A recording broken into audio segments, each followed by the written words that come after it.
Back with that initially undatable Deluxe. Turns out that it's from 62. It's a 62 Deluxe 6G3, and everything is sounding good now. I left you off after I did the recap. You saw the full recap. And then I mentioned in a video the other day that I'd spent an entire day doing yard work. Anyway, I got into some poison sumac unintentionally, and my right forearm has just been a mass of blisters. So it's one of those things where I can either have it covered in white hydrocortisone so it doesn't get worse, or I can work. Otherwise, I'm just leaving a trail of white slime everywhere I go. So I've been, washing it off, doing some work, putting it back on. Didn't make for a very family-friendly video. So I've not shown, I'll show you what I have done rather than showing what I'm doing here. So I got it all recapped. Got the bias board rebuilt. I'll give you a close-up of that in just a minute. New cathode bypass caps, no big deal there. The 3 solder joints I mentioned in the first video on this amp during the inspection have all been reflowed, so there's no weirdnesses or wires floating around. All the original components seem good. The board was dirty in the board was really dirty in some places. I've cleaned that up. I don't see any stray DC. This cap is a little bit microphonic. Not going to be an issue in playing, just something to note. There are techs who would change that out because if you tap it, you can hear it. But when you play the amp, you don't hear it. I did change out the 68K grid stoppers and the 1 meg grid leak on the inputs for the second channel here, the bright channel. Had a little bit of static and pop. If I plugged or unplugged it, there was a big pop and there was static on the volume of any guitar plugged in. It was not there here. It was one of these resistors.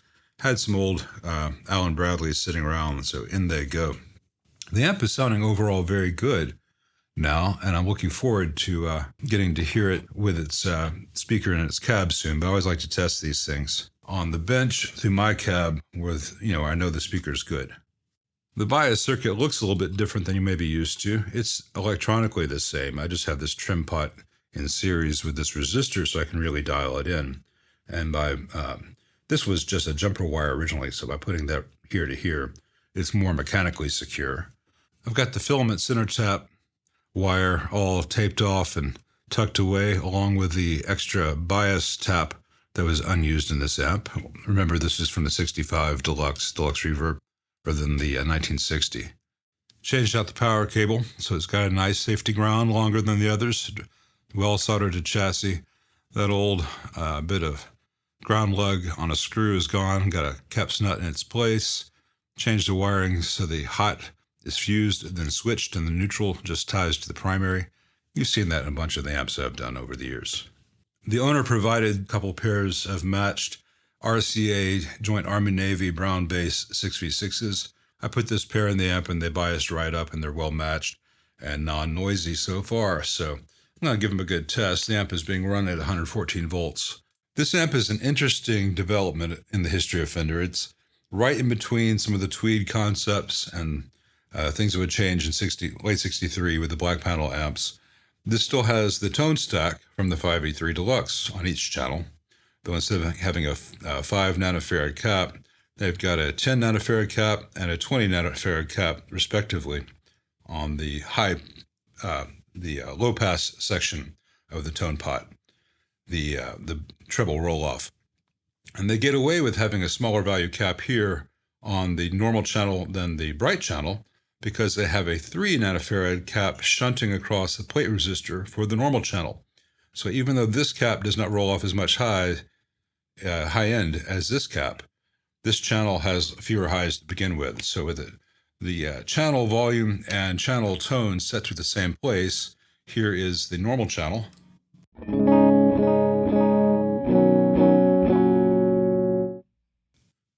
Versus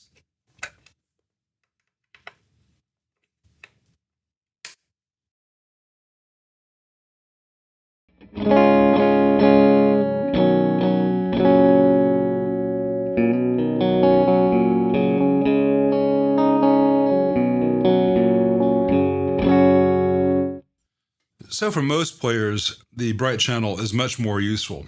If an owner wants to have a more useful normal channel, you can lift this 3 nanofarad cap at one end, or have a tech do it. You could also remove it, or you could replace it with a much smaller value cap, like a 100 to 500 picofarad cap there would give you some high-end loss without that dramatic loss. It's like they were designing this to be a bass channel in an amp that really cannot be a bass amp. You know, they were figuring things out. There's a reason some of these transitional models, the brown panels and some of the blondes, were only on the market for like a year and a half. They were leading them to better ideas.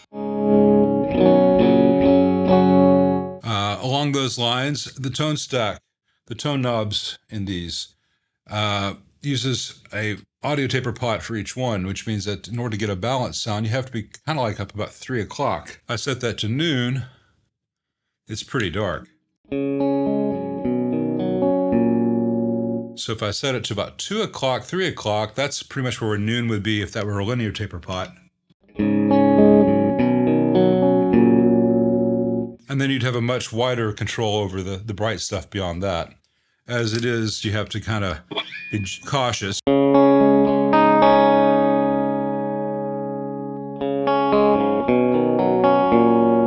Depending on the sound you're going for.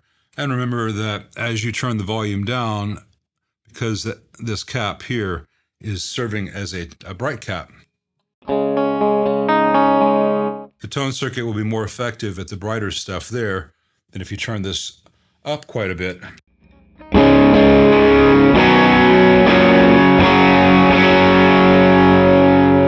By the time you get to about 3 o'clock on here, this doesn't add any highs as you go clockwise.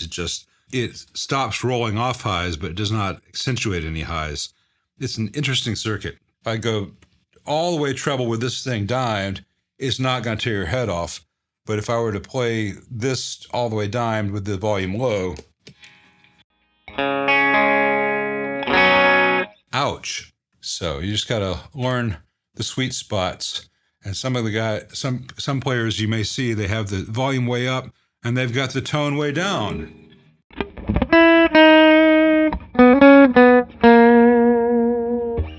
That works great for the louder stuff. If you turn the volume down though, it's going to be a bit muffled.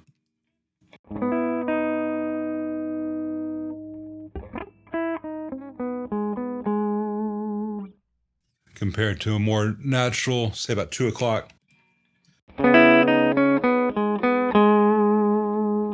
I think that lesson would have been a little more useful for you guys if I had shown that that was all on the bridge pickup of a Strat, bridge single coil on a Strat. So that big full sound, even with when it was cleaned up, is still pretty dark for a bridge pickup on a Strat.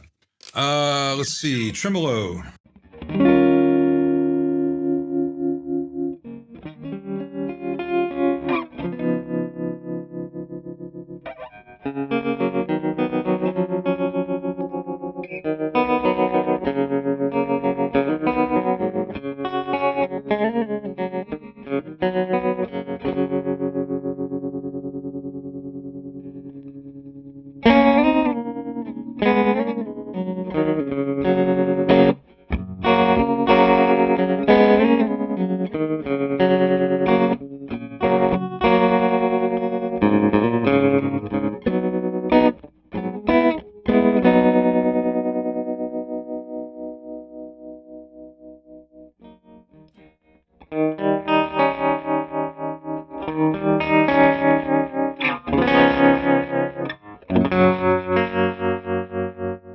You might have heard it get a little bit crunchy there.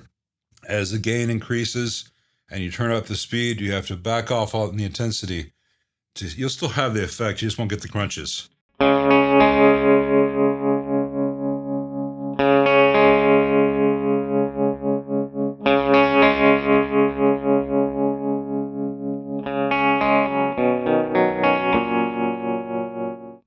It's an imperfect circuit, but it sounds pretty cool. Like I said, transitional thing. All those problems went away when they went to the opto, and they also, in the larger amps, tried the harmonic trim, which was also problematic in a lot of ways, but sounds awesome when it's working. This sounds awesome for what it is in some settings. This is not very dissimilar from what you find in the Princeton reverb.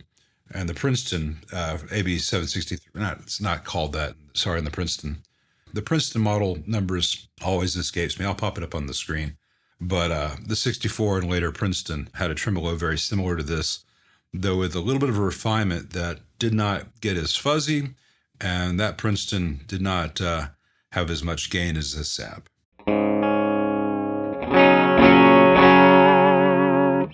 And again, on the other channel, even if I dime the treble control,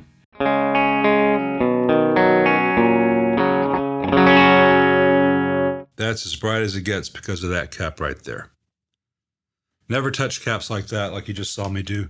I know what I'm doing when it comes to that kind of thing. I know where it's safe to touch, but I try not to show things like that in the videos because it can make people think that it's okay to just touch things. Anyway, I think the owner is going to be thrilled. This thing's going to sound great. I'll put it back in its cab, test the speaker. Unless there's any issues with that, you'll get a chance to really hear this thing with real playing, as opposed to just this bench noodling that I do. Thanks for watching.